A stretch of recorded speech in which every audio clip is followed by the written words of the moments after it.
नमस्कार मित्रांनो, या व्हिडिओमध्ये आपले मनापासून स्वागत आहे.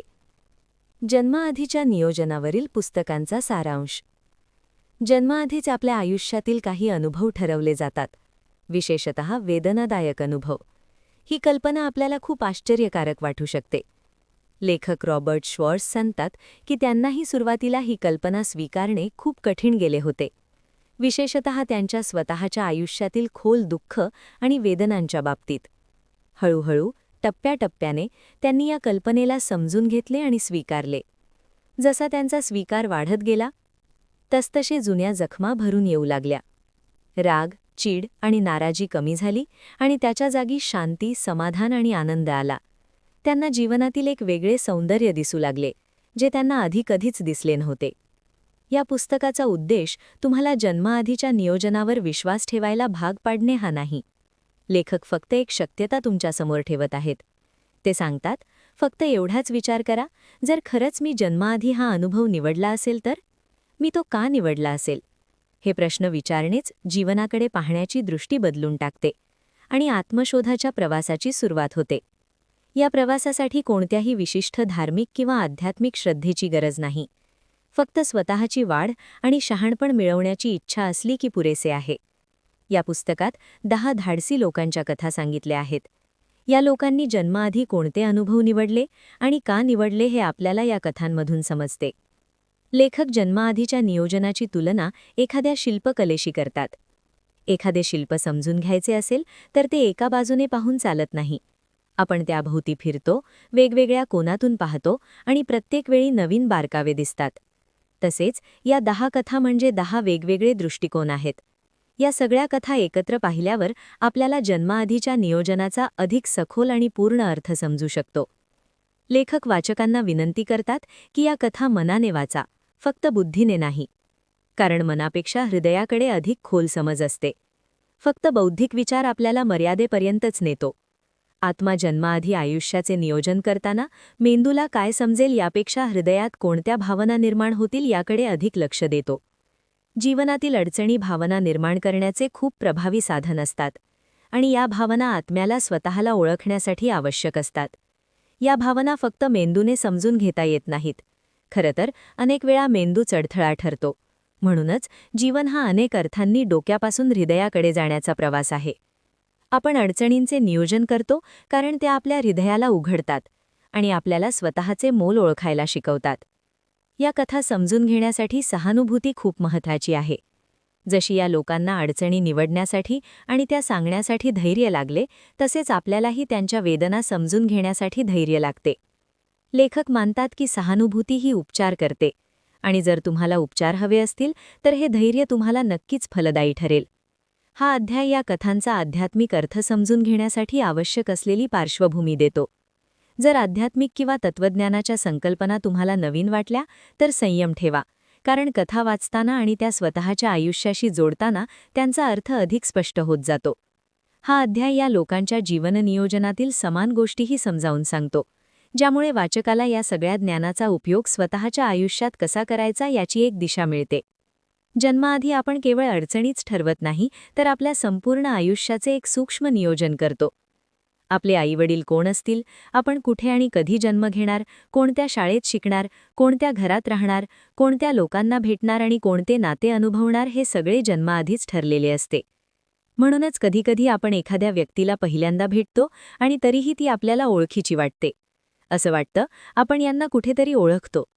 कधी एखादे ठिकाण, नाव, शब्द किंवा दृश्य पहिल्यांदाच पाहूनही ओळखीचे वाटते. हे अनेकदा जन्माआधीच्या नियोजनाची आठवण असते. देजावूची भावना फक्त मागील जन्माशीच संबंधित नसते. अनेक वेळा ती जन्माआधी ठरवलेल्या गोष्टींची आठवण असते. पण पृथ्वीवर जन्म घेतल्यावर आपण आपले आध्यात्मिक मूळ विसरतो. हे विसरणे आपण मुद्दामून स्वीकारलेले असते. या अवस्थेला पडद्यामागे असणे असे म्हटले जाते.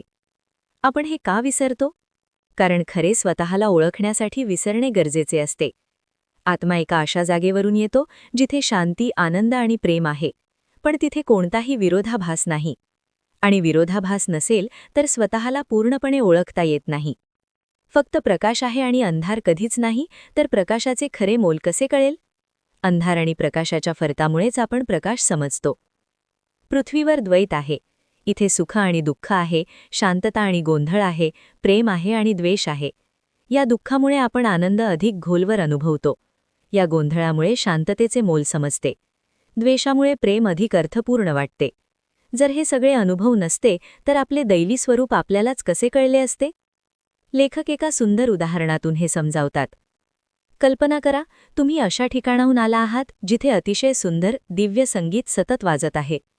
ते संगीत इतके सुंदर आहे की शब्दात सांगता येणार नाही. पण ते तुम्ही नेहमीच ऐकत आहात, कधीच थांबत नाही. म्हणून प्रत्यक्षात तुम्ही ते कधीच पूर्णपणे ऐकलेले नसते. मग तुम्हाला वाटते, हे संगीत मला खरंच समजून घ्यायचे आहे. त्यासाठी तुम्ही एका अशा ठिकाणी जाता जिथे ते संगीत नाही. तिथे वेगवेगळे आवाज आहेत, काही चांगले, काही कर्कश. या विरोधामुळे तुम्हाला आपल्या घरच्या संगीताची खरी किंमत कळते. पण अजून एक धाडसी मार्ग आहे. तुम्ही अशा ठिकाणी जाता, संगीत विसरता आणि मग ते स्वतःच्या आतून शोधता. हळूहळू बाहेरच्या गोंगाटाकडे दुर्लक्ष करून तुम्ही हृदयातल्या सुरांकडे लक्ष देता. आणि एक दिवस तुम्ही जे संगीत तयार करता तेच ते दिव्य संगीत असते, जे कधी तुमच्या घरात वाजत होते. तेव्हा तुम्हाला आठवते, ते संगीत तुम्हीच होता. ते तुमच्या बाहेर नव्हते, ते तुम्हीच होता. आणि स्वतःला नव्याने निर्माण करून तुम्ही स्वतःला खऱ्या अर्थाने ओळखता. म्हणूनच आपण जन्म घेतो, स्वतःला विसरून स्वतःला पुन्हा ओळखण्यासाठी. आपण जे आहोत, एक माणूस, एक व्यक्तिमत्व, ते आपल्या आत्म्याच्या ऊर्जेचा एक छोटासा भाग आहे, जो काही काळासाठी या भौतिक शरीरात आला आहे. आपल्या व्यक्तिमत्वात दोन गोष्टी असतात. एक म्हणजे तात्पुरते गुण, जे फक्त या जन्मापुरते असतात. आणि दुसरी एक अमर केंद्र, जे मृत्यूनंतर पुन्हा आत्म्याशी एकरूप होते. आत्मा फार विशाल आहे. तो केवळ एका जन्मापुरता मर्यादित नसतो. तरीही प्रत्येक व्यक्तिमत्व आत्म्यासाठी अतिशय मौल्यवान असते. आणि आत्मा त्यावर प्रेम करतो. महत्त्वाची गोष्ट म्हणजे आपल्याकडे स्वेच्छा आहे. म्हणजेच जीवनातील अडचणी आपण स्वीकारू शकतो किंवा त्यांना विरोध करू शकतो. पृथ्वी ही जणू एक रंगभूमी आहे. जन्माआधी लिहिलेल्या कथेनुसार आपण भूमिका निभावतो, पण कधीकधी त्यापासून दूरही जातो. अडचणी आल्यावर आपण कसा प्रतिसाद देतो हे आपल्या हातात असते. राग आणि कटुतेने की प्रेम आणि करुणेने.